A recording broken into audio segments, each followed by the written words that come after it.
আল্লাহ হাবিব সাল্লাল্লাহু আলাইহি ওয়াসাল্লামের সাহাবিয়াতরা তারা দুনিয়াতে জান্নাতে দেখে নিয়েছে নিজের চোখে, তারপর তাদের ইন্তেকাল হয়েছে।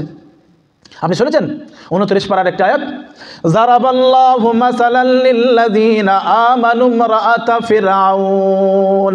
আল্লাহ রাব্বুল আলামিন বলছেন, আমি ফিরআউনের স্ত্রীর কাহিনী আমি তোমাদেরকে শোনাচ্ছি। কার কাহিনী? ফিরআউনের স্ত্রীর কাহিনী। যারাবাল্লাহু মাসালাল লিল্লাযিনা আমানু ইমরাআতা ফিরআউন। কি কাহিনীতে ছিল? ইয ক্বালাত ইমরাআতু ইমরান রাব্বি যারাবাল্লাহু মাসালাল লিল্লাযিনা আমানু ইমরাআতা ফিরআউন যারাবাল্লাহু মাসালাল লিল্লাযিনা আমানু ইমরাআতা ফিরআউন ইয ক্বালাত রাব্বি ইবনি লি ইনদাকা বাইতান ফিল জান্নাহ ইয ক্বাল রাব্বি ইবনি লি। ফিরআউনের স্ত্রী বললেন, হে আমার রব, ইনদাকা বাইতান ফিল জান্নাহ, হে আমার রব, তুমি আমার জন্য জান্নাতে একটা মহল বানিয়ে দাও। কে বলছেন? ফিরআউনের স্ত্রী আল্লাহ রাব্বুল আলামিনকে বলছেন। যেমন ইমরানের স্ত্রী, তিনি বলেছেন, হে আল্লাহ, তুমি আমাকে একটা সন্তান দাও, তোমার ঘরে ইবাদতের জন্য আমি রাখবো। তেমনি ফিরআউনের স্ত্রী বলছেন, হে আল্লাহ, হে আমার রব, তুমি আমাকে একটা জান্নাতে মহল বানিয়ে দাও, তোমার জন্যই তো এত কষ্ট আমি করছি। ফিরআউন জালিমের অত্যাচার জুলমকে শুধু তোমার জন্য আমি বরদাস্ত করছি, না আমি বরদাস্ত করতাম না। তোমার জন্য সব কিছু করেছি মাওলা, তুমি যা কিছু দেখতে পাচ্ছ।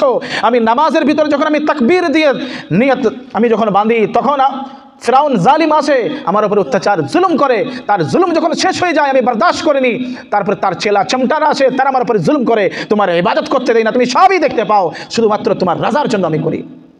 তো তোমার রাজার জন্য যখন আমি করি, ইনদাকা বাইতান ফিল জান্নাহ, এ আমার রব, শুধু মাত্র কষ্ট তোমার জন্য করি, তুমি আমার জন্য জান্নাতে একটা মহল বানিয়ে দাও।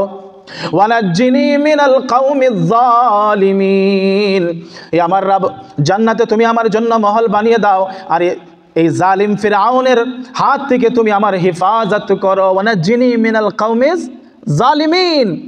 তো মুফাসসিরিনরা বলেন যে আল্লাহ রাব্বুল আলামিন এই দোয়াটা করার পর, ফিরআউনের স্ত্রী যখন এই দোয়াটা করেছিলেন, তো আল্লাহ রাব্বুল আলামিন তার ইন্তেকালের আগে যে জান্নাত আল্লাহ রাব্বুল আলামিন মহল বানিয়েছিলেন, সেই মহলটাকে ইন্তেকালের আগে চোখে চোখে দেখিয়ে দিয়েছিলেন হযরতে আসিয়া রাদিয়াল্লাহু তাআলা আনহাকে, যে আসিয়া, তুমি দুনিয়া ছেড়ে চলে আসছো আমার কাছে, দেখো তুমি আমার কাছে চেয়েছিলে রাব্বি ইবনি লি বাইতান ইনদাকা ফিল জান্নাহ, যে আমাকে তুমি জান্নাত বানিয়ে দাও, তো দেখো তোমার মৃত্যুর আগে তুমি দুনিয়াতে তুমি নিজের চোখে তোমার মহলকে একবার দেখে নাও।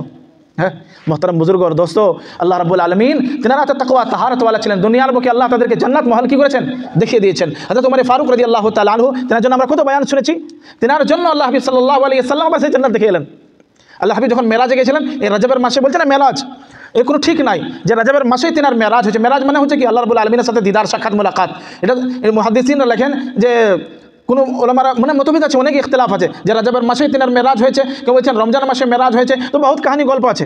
তো ওই জন্য এই রজবের মাসে কোনো স্পেশালিস্ট খুব রিওয়ায়াত এমন নাই যে এই রজবের মাসে তিনার মেরাজ হয়েছে আর এই মাসে রোজা রাখতে হবে। এগুলো হচ্ছে নফলি রোজা, আপনি রাখলে নেকি পাবেন, না রাখলে